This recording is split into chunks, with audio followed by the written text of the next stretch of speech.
Welcome to Cabeza de Vaca. Episode 19, The Inexplicable Turn. I'm Brandon Seale. When the Narvaez expedition departed Cuba in March of 1528, its destination had been the so-called Rio de las Palmas, or the modern-day Soto la Marina, a river which lies about halfway between Brownsville and Tampico. Castilian knowledge of the geography of the Gulf Coast in 1528 was pretty limited. The only man who had even claimed to have sailed around the Gulf was the Narvaez expedition pilot, who went on to demonstrate his chops by high-centering the expedition's ships on some shallow sandbars 3 days onto the job, and then unloading the expedition on the western coast of Florida instead of the eastern coast of Mexico. But there was one geographical feature that apparently everyone on the expedition knew to look for in identifying the Rio de las Palmas: mountains that were visible from the sea. This seems to be why Cabeza de Vaca makes two conspicuous mentions in his account of places where he didn't see mountains, namely Florida and the prickly pear ranges of South Texas. It's a strange thing, of course, to mention a topographical feature that you don't see, unless, of course, it's precisely the topographical feature that you're looking for. Then, in the summer of 1535, 7 years into their residency on the American continent, the four remaining Narvaez expeditionaries and their growing entourage of native companions, quote, began to see mountains which seemed as if they ran in a line to the coast, end quote. These mountains, they learned, were only about 50 miles from the sea, which meant they would have been visible from a passing ship. It was the most tantalizing clue they had yet found, and though they couldn't have known it, they were indeed closer to the Rio de las Palmas than they had ever been so far, or ever would be again. Since escaping from their masters in South Texas the year before, the expeditionaries had been traveling inland, parallel to the coast, rather than along it. This is because even as far back as 1530 or so, Cabeza de Vaca had noted that the inland tribes seemed to be just a bit more agreeable than the coastal ones, a pattern that apparently held all the way down the Texas-Mexico coast. Do you remember the coastal Quevenes tribe, the Indians that gratuitously beat up Cabeza de Vaca and Lope de Oviedo just to give them a taste of what their companions were suffering? Or perhaps do you remember the Camones, the Indians who had bragged to Durantes and Esteban of how they had killed the fifth raftful of their comrades just for sport? Things were different now, however. Whereas before, the four expeditionaries had been unwanted beggars, now they were esteemed medicine men. They healed the sick, gave sight to the blind, and even raised a man from the dead. Soon, even people with no apparent affliction were coming from miles around just to see the mysterious medicine men, and the four expeditionaries were now spending as much as 3 hours a day curing people and making the sign of the cross over every morsel of food that they ate. Now, the upside to this is that the four expeditionaries were paid pretty well for their troubles. It wasn't uncommon, in fact, for their grateful patients to give them everything they owned: beads, food, red ochre, bows and arrows, and flint stones, which frankly were worth more than gold to the natives. Wisely, however, Cabeza de Vaca, Castillo, Durantes, and Esteban had early on adopted the custom of giving away everything they received, something which generated a lot of goodwill for them. And eventually, as the volume of their cures increased, it began to generate a lot of wealth for the people around them as well. Of course, at some point, it kind of started to feel like their followers weren't hanging around so much for the religious experience as they were for the material benefits that it brought. And as the four expeditionaries and their party continued to move from village to village in northern Tamaulipas, their entourage began to grow exponentially, from dozens into the hundreds. Quote, "The number of our followers became so great that we couldn't control them," end quote. And soon, the mob behind them began to take on a life of its own. Their followers began to preemptively ransack every village they entered, though they did so with the consolation to the victims that all the victims had to do to make themselves whole was join up themselves with this merry band and help them ransack the next village. And so it was amidst all this social upheaval and uncertainty that the expeditionaries first saw these mountains, presumably the Sierra de Pamorranes or the Sierra de Cerralvo, separating modern-day Nuevo León from Tamaulipas. It was a moment of ecstasy for them. If for the last 7 years they'd been surviving on blind faith, in front of them now was something tangible that suggested they might be closer than ever to returning to their old lives. And so they started heading directly for the mountains, trying to march there as quickly as they could, but they were stopped by their own followers. Their followers, or maybe we should call them their handlers, wanted to steer them instead towards some related or allied peoples because, quote, they didn't want their enemies to be benefited, such as it was, by seeing us, end quote. Here, in the summer of 1535, Cabeza de Vaca and his companions were within sight of the mountains that they had been searching for since 1528. They were just a couple of weeks' march away from the Rio de las Palmas, and a few more perhaps to Pánuco, where they knew that other Castilians had established a town. And here's the really confusing part that I've never seen anyone make real sense of out of the narrative. What it sounds like is that their handlers actually want to take them toward the coast, which would be, of course, in the direction that the expeditionaries knew Pánuco to be. They told the expeditionaries that there wasn't anything worth seeing up in the high desert, no people and no food. And to prove their point, they sent out scouts who returned confirming that there was allegedly nothing to be found anywhere nearby. But something about this made the expeditionaries grow angry, or maybe just frustrated. It seems like they were tired of feeling out of control. And so for some really hard-to-say reason, they dug in their heels here and pivoted and turned almost 180 degrees in the opposite direction. They turned away from the mountains, away from the coast, away from Pánuco. They turned northwest. It's baffling, frankly. And Cabeza de Vaca does little to help resolve the mystery when he offers us essentially 3 justifications for he and his companions' inexplicable turn. The first reason we've already mentioned, and seems to be a consistent thread throughout the text, namely, that the 4 expeditionaries were afraid of coastal peoples. Quote, all the peoples of the coast are very evil, and we prefer to travel through the land because the inland peoples have better dispositions and treated us better, end quote. And by the way, the archaeological record lends credence to this cultural distinction between inland and coastal tribes, according to archaeologist Thomas Hester in a paper that he published on the Texas State Center for the Study of the Southwest website, where he notes that there is a major shift in how ceramics were used or not used, starting about 25 miles from the shoreline, all throughout this part of the world. And whether they knew it or not, the expeditionaries had good reason to be fearful of the coastal tribes close to Pánuco. Because the tribes in those areas, rather like the inhospitable inhabitants of Florida, had already been exposed to Castilian slaving expeditions. The Castilian settlement at Pánuco was frequently used for launching slave raids into the interior, and Castilian slavers who fell into the hands of natives often found themselves flayed alive with their hides hung on the walls of native temples. Conquistador Bernal Díaz del Castillo, no stranger to fierce Indians himself, observed that the Indians of modern-day Tamaulipas, quote, were the most barbaric of all those that the Spaniards had encountered in Mexico, end quote. And interestingly, it's still one of the most violent parts of the continent today.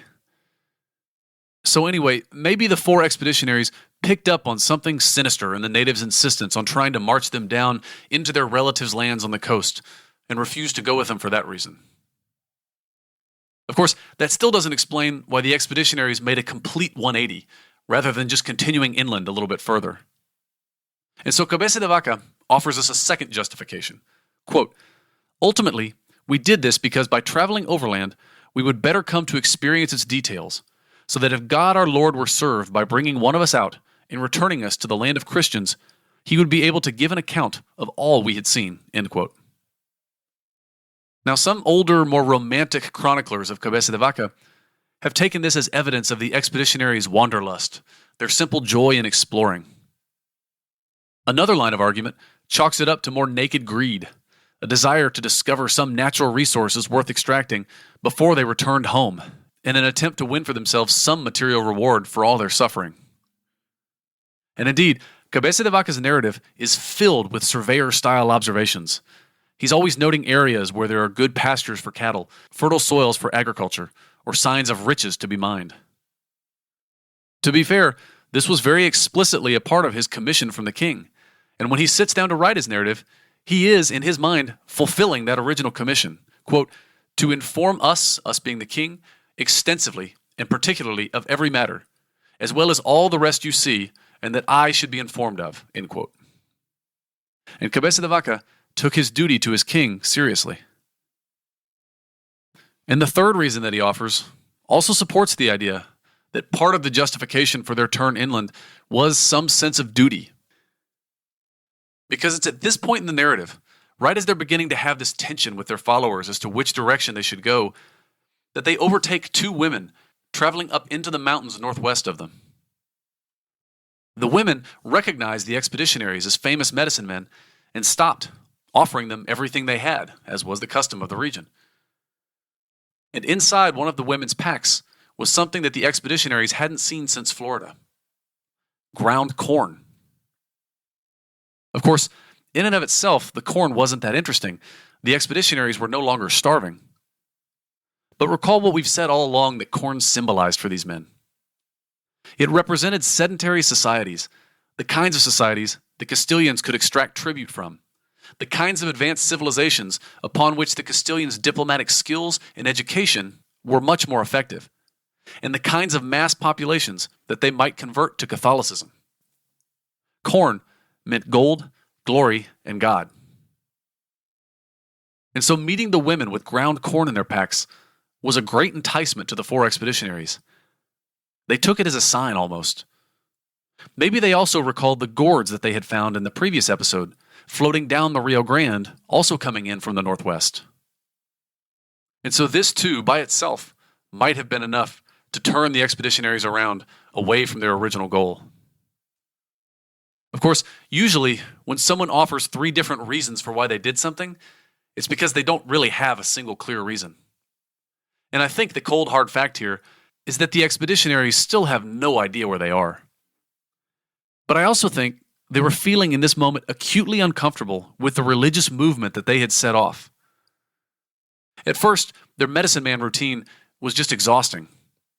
Then, it became downright destructive, and now it was just straight up frightening. They had begun to feel that they lacked any real quote-unquote authority over the unruly band behind them, and they truly seemed to fear its violent edge. And so when they turned northwest, somewhere there in northern Tamaulipas, what they were also trying to do was to leave this band behind. And from the text, it seems like it was a bit of an uncertain proposition for them whether they were going to be able to get away from their followers, who protested loudly and erupted into sobs and wails when they saw them leaving.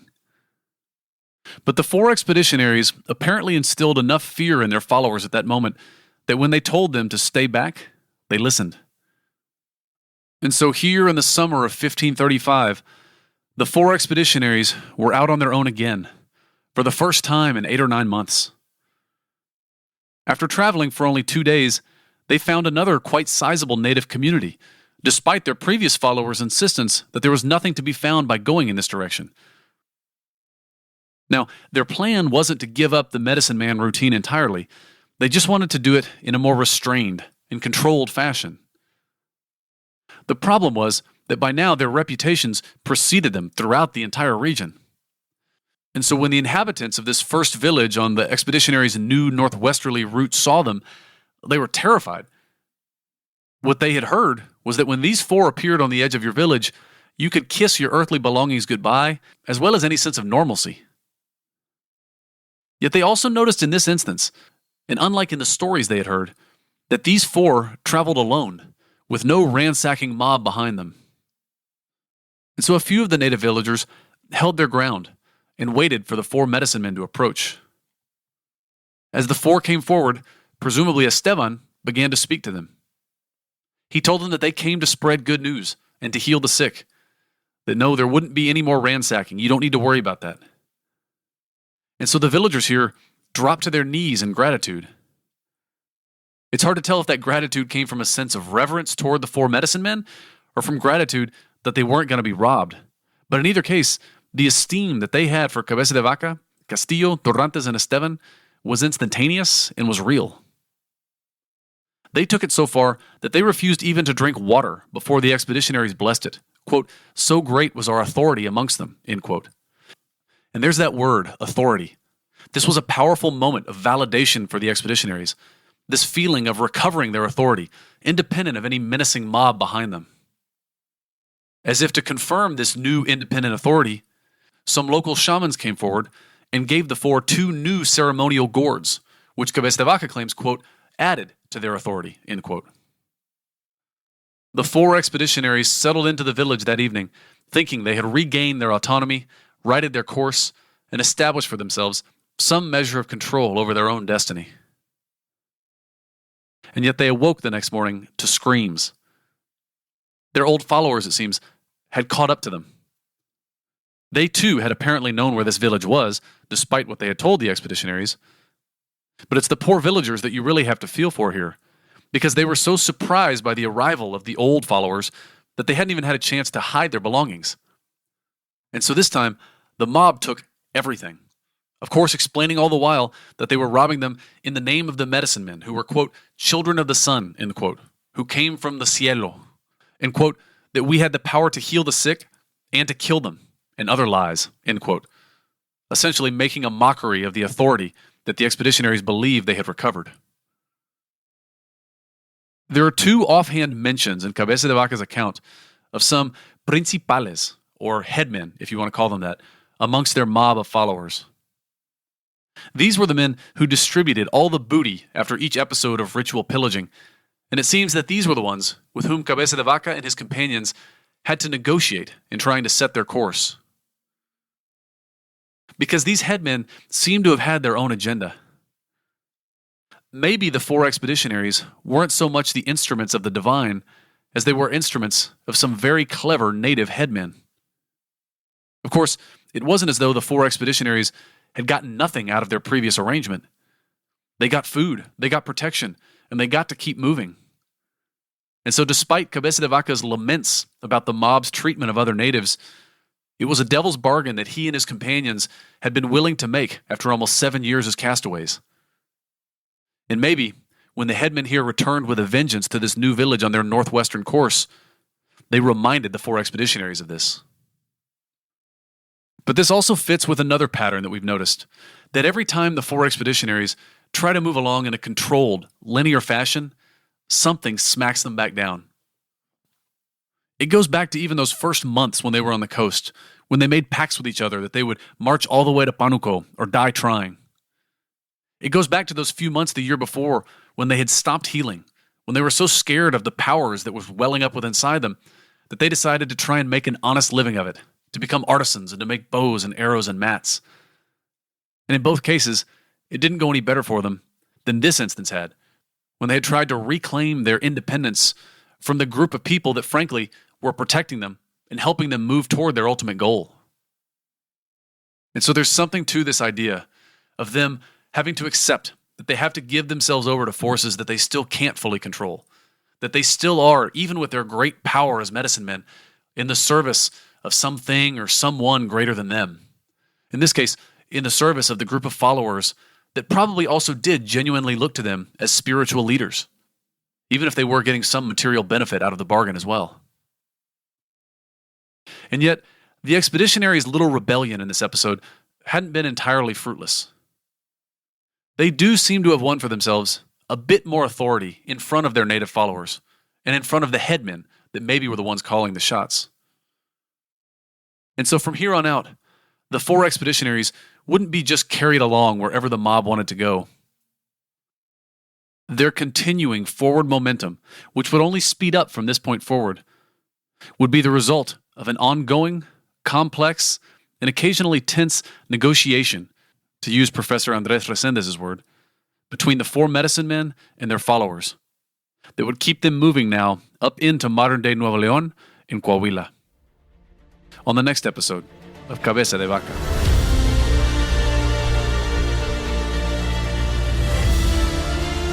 Thank you for listening, and don't forget to check out the webpage associated with this episode on therivardreport.com, home of nonprofit journalism for a better San Antonio.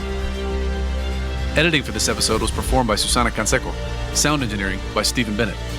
The music for this series is entitled Apache and was composed by Kevin Graham and is available on Soundstripe. A special thanks to Father David Garcia, to Dr. Frank de la Teja with the Texas State Historical Association, to Steve Davis, curator of the Whitliff Collections at Texas State University, to Professor Andres Resendez at the University of California, Davis, to Dr. Carolyn Boyd with the Shumla Archaeological Research and Education Center and also Texas State, and to David Dunham with Texas Monthly for all their support and suggestions. You'll hear more about them throughout the season. And for more information about us and our other projects, you can check out our website at www.brandonseale.com.